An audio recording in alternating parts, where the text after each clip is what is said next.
빌립보서 2장 12절에서 18절 말씀입니다. 그러므로 나의 사랑하는 자들아, 너희가 나 있을 때뿐 아니라 더욱 지금 나 없을 때에도 항상 복종하여 두렵고 떨림으로 너희 구원을 이루라. 너희 안에 행하신 이는 하나님이시니 자기의 기쁘신 뜻을 위하여 너희에게 소원을 두고 행하게 하시나니 모든 일을 원망과 시비가 없이 하라. 이는 너희가 흠이 없고 순전하여 어그러지고 거스르는 세대 가운데서 하나님의 흠없는 자녀로 세상에서 그들 가운데 빛들로 나타내며 생명의 말씀을 밝혀 나의 다름질이 헛되지 아니하고 수고도 헛되지 아니하므로 그리스도의 날에 내가 자랑할 것이 있게 하려 함이라. 만일 너희 믿음의 재물과 섬김 위에 내가 나를 전제로 드릴지라도 나는 기뻐하고 너희 무리와 함께 기뻐하리니 이와 같이 너희도 기뻐하고 나와 함께 기뻐하라. 하나님의 말씀입니다. 앉으셔도 됩니다. 2주간 못 봐, 너무나 반갑습니다. 오늘 말씀은요, 어제 그 토요 새벽 기도 때는 제가 칭의를 다루었다면 오늘은 좀 더 성화에 대해서 다루려고 합니다. 저희 EM에서는요, Experiencing God이라는 타이틀로 지금 설교가 나가고 있는데요. 그리고 나서 가을 학기 8월 말부터는 이제 구약을 12주 동안 본 다음에 그 다음에 이제 대림절로 들어갈 준비 중입니다. 한 사람의 인생의 가치와 방향은요, 그 직함이나 명성이 아니라 누구를 기쁘게 하는 것에 따라 결정이 됩니다. 자기만을 기쁘게 하기 위해서 사는 사람은 행복을 잃어버린 사람이지만 하나님이나 하나님께서 맡기신 사람들을 기쁘게 하기 위해 노력하는 사람은 진정한 행복과 기쁨을 얻게 됩니다. 무슨 일을 하든지 우리는 이것을 놓치지 말아야 해요. 빌립보 교회는요, 여러 가지 면에서 아주 좋은 교회였습니다. 그런데 한 가지 문제가 있었다면 그것은 교인들 간에 마음이 하나 되지 못한 거예요. 빌립보서 4장 2절에 보면요, 내가 유오디아를 권하고 순두개를 권하니 주 안에서 같은 마음을 품으라 말합니다. 유오디아와 순두개는 둘 다 여성이었는데 이 두 사람은 교회에서 대단히 열심히 봉사하는 사람이었어요. 적어도 사도 바울이 그들의 이름을 똑똑히 기억할 정도라면 정말로 대단히 신앙이 좋은 사람들이었을 것입니다. 그런데 이 두 사람은 같은 마음이 아니었어요. 그래서 주님은 사도 바울을 통해서 이렇게 말씀하고 있습니다. 2장 2절에 보면요. 마음을 같이하여 같은 사랑을 가지고 뜻을 합하여 한 마음을 품어 아무 일에든지 다툼이나 허용을 하지 말고 오직 겸손한 마음으로 각각 자기보다 남을 낮게 여기고 각각 자기 일을 돌아볼 뿐더러 또한 다른 사람들의 일을 돌아보아 나의 기쁨을 충만케 하라. 너희 안에 이 마음을 품으라. 곧 그리스도 예수의 마음이니. 즉, 한 마음 한 뜻이 되려면 그리스도 예수의 마음을 품어야 한다는 거예요. 예수 그리스도를 본받아 우리의 삶의 모순이 드러나고요. 이제 서로가 서로를 받아주게 되는 세상이 시작된 것입니다. 예수님의 소원은요, 우리가 한 마음 한 뜻이 되는 거예요.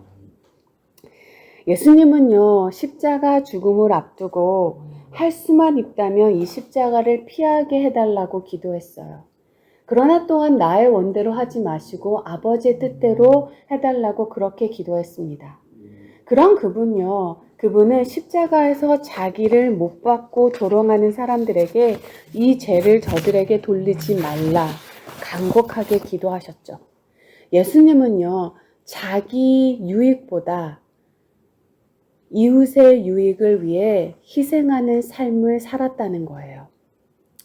이 예수님의 사랑을 단 한 번만이라도 경험한 사람은요, 더 낮은 곳에 내려가 섬기려고 합니다. 이것이 예수님을 만난 사람의 근본적인 변화예요. 세상 사람들은요, 두려움이나 근심 때문에 다른 사람들에게 선을 긋고 등을 돌려버리는 그런 모습을 가져요.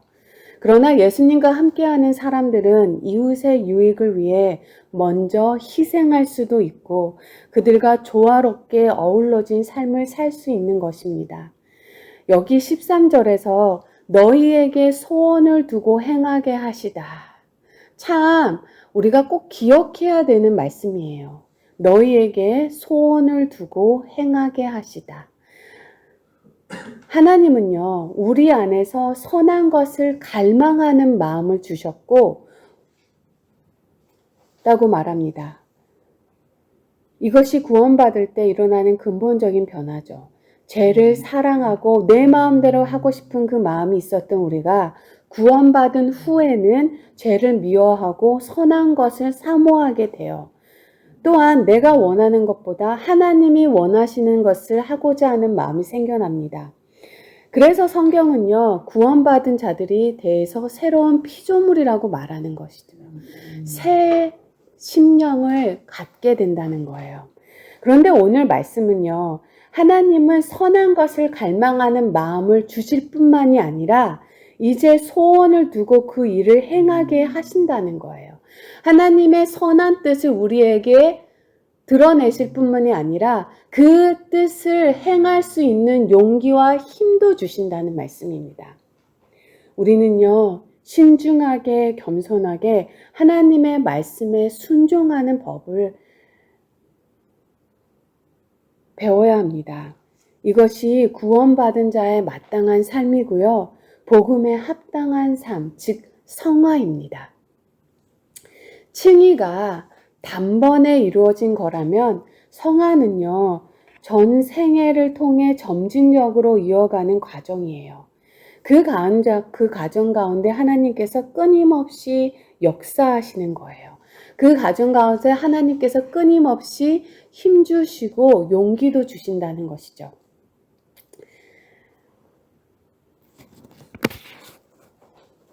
제가 하나 예를 들어 볼게요. 오늘 오후나 내일 성도님들 중에 한 분이 교회에 잠시 들리셨어요. 긴 하루를 보내시고 지친 몸이었지만 교회를 좀 청소하고 정리정돈하려고 교회를 잠깐 들리셨어요. 근데 제가 저 교단에 딱 누워 있는 거예요. 등을 딱 대고 교단에 이렇게 벌러덩 누워 있어요. 그리고 나서 제가 허리에 벨트가 하나 있는데 벨트를 내 손으로 잡고 저를 끌어올리려고 하고 있는 거죠. 그래서 성도님께서 들어오시고 교단에 제가 누워서 내가 메고 있는 벨트를 가지고 나를 끌어올리려고 하고 있으니까 성도님께서 너 지금 뭐 하고 계시냐고. 그러자 제가 지금 내 스스로를 일으켜 세우려고 합니다.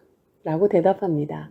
그러자 성도님께서 말씀하시죠. 아니, 물리를 배운 사람이라면 그게 불가능하다는 걸 아시지 않나요? 누워있는 사람이요, 자기의 힘으로 자기의 벨트를 잡아 당겨서 일어설 수 없다는 것은 누구나 다 알지 않나요? 우리가 누워있는데요, 벨트로 자기를 끌어올리려면 내 안의 힘이 아니라 외부에서 강한 힘이 나의 벨트를 잡고 나를 끌어올려야지만 제가 이렇게 설 수 있습니다. 세상에 어떤 멍청이가 자기 벨트를 붙잡고 그렇게 일어서려고 하겠어요. 그것도 평생을. 도대체 그렇게 어리석은 생각을 하고 있는 사람이 있을까요? 바로 우리예요. 열심히 하면 믿음이 자랄 거라고. 열심히 하면 신앙생활 잘할 수 있을 거라고. 그런데요, 하나님의 영역은 하나님께서 일하시고 힘주시지 않으시면 단 1cm도 확장되지 않습니다. 또 다른 하나를 예를 드릴 거는요. 또 다른 하나의 성화에 대해서 예를 드린다면 제가 올해로 결혼한 지 23년이 되더라고요. 아마도 그렇게 될 것 같아요. 결혼한 지 23년이 되었는데요. 저는 처음 결혼했을 때보다 저의 남편을 더욱 사랑합니다. 23년 동안 살아가면서 남편 안에 있는 선한 마음과 선한 행동, 훌륭한 모습을 너무 많이 보았어요. 사실 남편은 결혼 초 때보다 몸무게가 많이 늘어났고요. 저도 몸무게가 많이 늘어났습니다. 20대 초반에는 화장대에 화장품이 두세 개였어요. 근데 지금은 화장대에 화장품이 가득합니다. 그걸 다 쓰고 있어요. 그런데도 제가 결혼 초 때보다 남편을 더 많이 사랑하는 이유는 그 시간 동안 그 사람 안에서 선하고 본받고 훌륭한 모습들을 보고 또 보면서 그 모습들이 내 안에 있는 사랑을, 그 사람을 향한 사랑을 끌어낸 거예요. 이와 같이요. 우리가 하나님을 알면 알수록 그분을 더욱 사랑하게 되고요. 하나님의 사랑을 더욱 알수록 그분을 더욱더 섬기고 싶어진다는 거죠. 사람들은요, 성화에 대해서 두 가지를 오해합니다. 하나는요, 지나치게 인간적인 노력을 한다는 거예요. 그들은 구원은 하나님께서 하셨지만 성화는 내가 하는 것이라고 생각해요. 그런 사람들은요, 오늘 하루 하나님을 잘 섬긴 것 같으면 하나님과 성도들에게 자랑할 것이 생기죠. 그리고 반대로요, 오늘 하루 실패한 삶을 사는 것 같으면 쉽게 좌절해 버립니다. 자, 우리가 구원을 어떻게 얻죠? 믿음으로. 믿으니까 구원을 얻게 되는 거죠.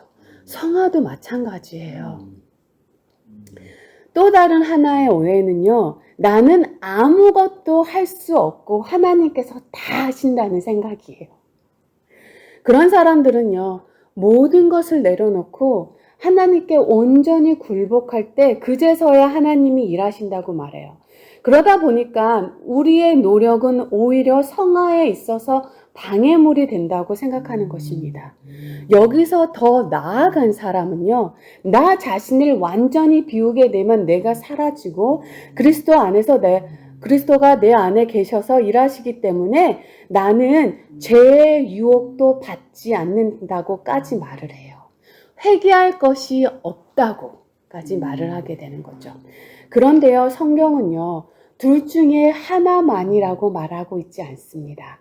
하나님께서 다 하신다고, 그리고 우린 그냥 가만히 앉아만 있으면 된다고 말하지도 않으시고요. 우리에게 다 하라고 말씀하시지도 않으세요. 내 노력으로 하는 것은 아니지만 그렇다고 그저 가만히 있는 것도 아니라는 거예요. 빌립보서 4장, 내게 능력 주시는 자 안에서 내가 모든 것을 할 수 있느니라. 즉 내가 일하지만 그 힘의 근원은 하나님께 있다는 거예요. 고린도전서 15장 10절 말씀, 그러나 내가 나된 것은 하나님의 은혜로 된 것이니 내게 주신 그의 은혜가 헛되지 아니하며 내가 모든 사도보다 더 수고하였으나 내가 한 것이 아니요 오직 나와 함께 하신 하나님의 은혜로다. 자, 이 말씀은요, 사도 바울이 했다는 건지 하나님이 하셨다는 건지 그 의미가 되게 모호하지만 이 고백이 정말 맞는 고백이에요. 하나님께서 사도 바울을 통해서 일하신 겁니다. 사도 바울은요, 그냥 가만히 있었던 게 아니에요. 그는 그 안에서 일하시는 하나님을 의지해서 더 많이 수고하고 섬겼습니다. 그런 사도 바울을 통해서 하나님이 이루어 가신 거죠. 우리가 승리하는 삶을 살았을 때 하나님께서 나를 통해 일하신 것에 대해 감사하고 찬양할 수 있게 돼요. 반대로 영적으로 넘어지고 설사 실패하는 삶을 살았다 해도요, 그 자리에 그냥 머물러 필요가 없습니다. 하나님께서 계속해서 여전히 우리 안에서 일하시기 때문이죠. 그 하나님에 대한 확신이 있다면 우리는 오늘 두렵고 떨림으로 우리의 구원을 이루어 갈 수 있게 돼요. 이러한 성화를 이루어 갈 때요, 어떤 태도의 삶을 우리가 살게 될까요? 14절에서요, 모든 일을 원망과 시비가 없게 하라. 그렇게 말합니다. 그리스도의 삶이 항상 평안하고 기쁘면 좋겠지만 사실 그렇지 않습니다. 그리스도인의 삶이라는 것도 늘 어려움이 있어요. 주님은 그것을 좁은 길이라고 말합니다. 우리가 기억할 것이요. 예수님은요, 문도 좁은 문이지만 그 길로 하는 그 길도 좁은 길이라고 했어요. 그런데요, 게다가 그 좁은 길을 걸어가야 되는 그리스도의 삶은 평생을 그렇게 살아야 한다는 거예요. 1, 2, 3년 살다가 그만두는 삶이 아니라는 거죠.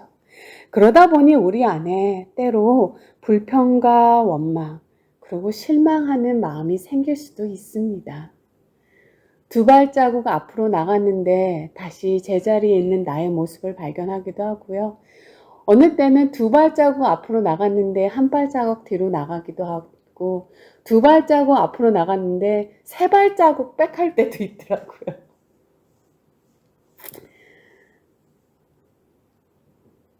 그래서 사도 바울은 불평하지 말고 오늘 너희 구원을 이루어 가라 말하고 있는 거예요.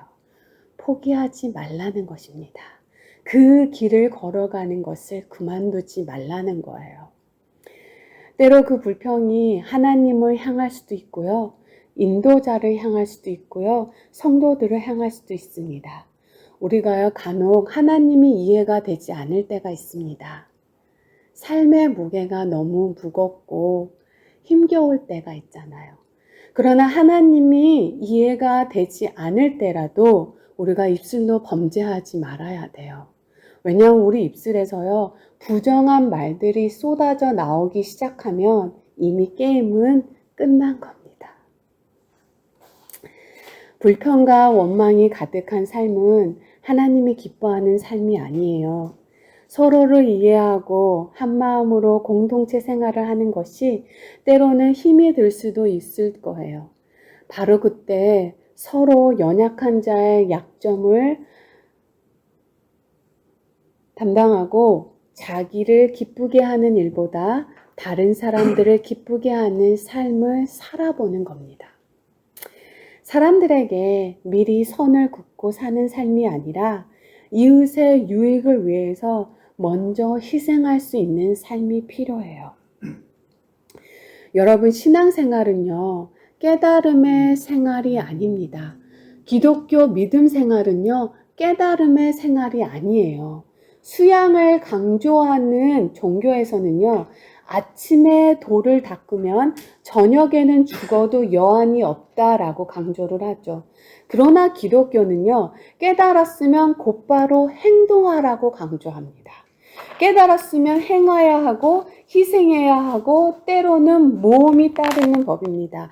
그래야 그곳에서 하나님께서 일하시는 것, 그 기적이 일어나요. 하나님을 경험하는 삶을 살게 됩니다. 그런데요, 대부분의 신앙은요, 아는 신앙 수준을 넘기지 못합니다. 그래서 알기는 많이 아는 것 같은데요, 결단도 못하고 희생을 주저하고 모험을 하지 못한다는 거예요. 그래서 그 신앙이 몸이 건조하고, 그러니까 예수님께서 뜨겁게 나의 삶에 다가오지도 못하시는 거예요.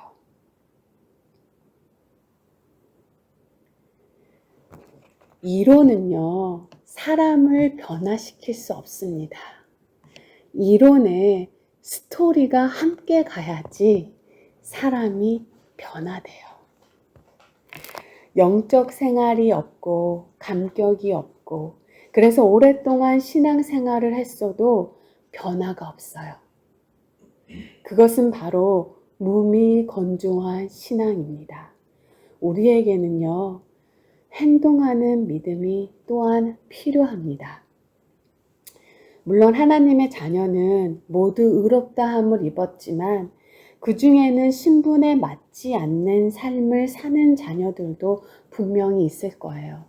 그러나 결국 자녀는요, 외모뿐만이 아니라 걷는 모습, 말하는 모습, 모든 것들을 부모를 닮아가는 것처럼요, 하나님과 우리와의 관계도 마찬가지입니다. 결국 닮아가게 하신다는 거예요. 이 땅에서 예수님은 하나님의 모습을 계속 드러내셨죠. 그 예수님은 지금 이 땅에서 계시지 않어요. 적어도 육으로는 예수님을 볼 수가 없습니다. 하늘로 승천하셨죠. 그리고 우리에게 성령을 보내주셨어요. 우리 안에서 계시는 성령님을 통해서 예수님은 그분께서 이 땅에서 하신 일들을 우리 가운데 우리를 사용하사 계속해서 이루어 가시고 있는 중이라는 것입니다. 하나님의 자녀된 우리들이요, 하나님의 모습을 보여주는 거예요. 사람들은 보이지 않는 하나님을 보이는 교회를 통해서 알아갑니다. 자녀들은요, 보이지 않는 하나님을 보이는 부모를 통해서 알아가고요. 아내는 보이지 않는 하나님을 보이는 남편을 통해서 알아가게 됩니다. 세상은요, 그런 우리를 보며 하나님이 이런 분이시구나 라는 것을 알아가는 거예요. 우리 때문에 세상 사람들이 일그러진 하나님의 모습을 보게 되지 않기를 소망합니다.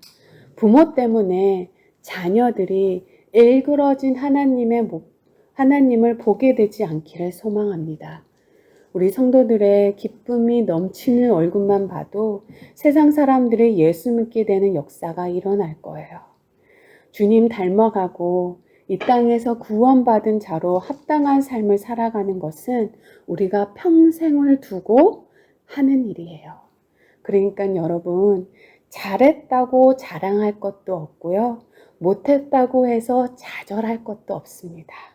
우리 안에서 소원을 두고 행하시는 분이 일하실 것을 믿고 앞으로 하루하루의 삶을 살아가시기를 바랍니다. 또한 우리가요, 새로운 생명 얻은 것은, 그리고 새 삶 살게 하시는 것은 예수님께서 자신의 생명을 십자가에서 내어주심으로 이뤄낸 것을 기억하고 오늘도 현재 구원을 힘써 이뤄가는 저와 여러분의 삶이 되기를 주님의 이름으로 간절히 기도합니다.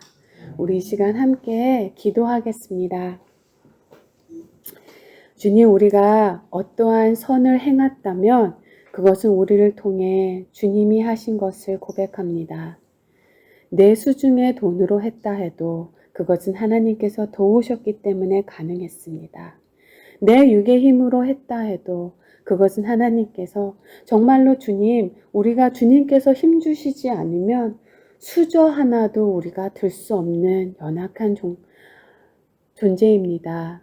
주님, 우리가 만일 누구보다 다른 이보다 더 많이 배울 수 있었다면, 우리가 만일 섬길 수 있었다면 그것은 하나님께서 부족한 우리를 사용하셔서 기 때문에 가능했던 일임을 고백합니다. 우리 안에 함께 하나님에 대한 깊은 신뢰가 있게 하여 주옵시고, 그래서 복음을 위해 수고하고 확신을 가지고 예수님을 전파하면서 하나님을 기쁘시게 하는 삶 살게 하옵소서. 하나님께서 우리에게 가정과 직장과 자녀를 주신 것은 내 기쁨을 위한 것이기도 하지만 먼저는 하나님을 기쁘시게 하는 사명이 있음을 잊지 않게 하여 주옵소서. 하나님을 뜨겁게 사랑하고 하나님을 기쁘시게 하는 일들을 하게 하옵소서. 그러면 사람들과의 관계도 곧 회복될 줄로 믿습니다. 또한 복음을 전하기 위해 마음이 확정됐다면 나머지 것들은 하나님께서 분명히 책임져 주실 것을 믿습니다. 이것이 우리 교회, 주님의 교회의 제1순위로, 그리고 예수 믿는 우리의 삶의 제1순위로 주님을 기쁘시게 하는 것을 소원 삼고 오늘도 기쁨과 감사의 삶 살기를 주님의 이름으로 간절히 기도합니다. 아멘.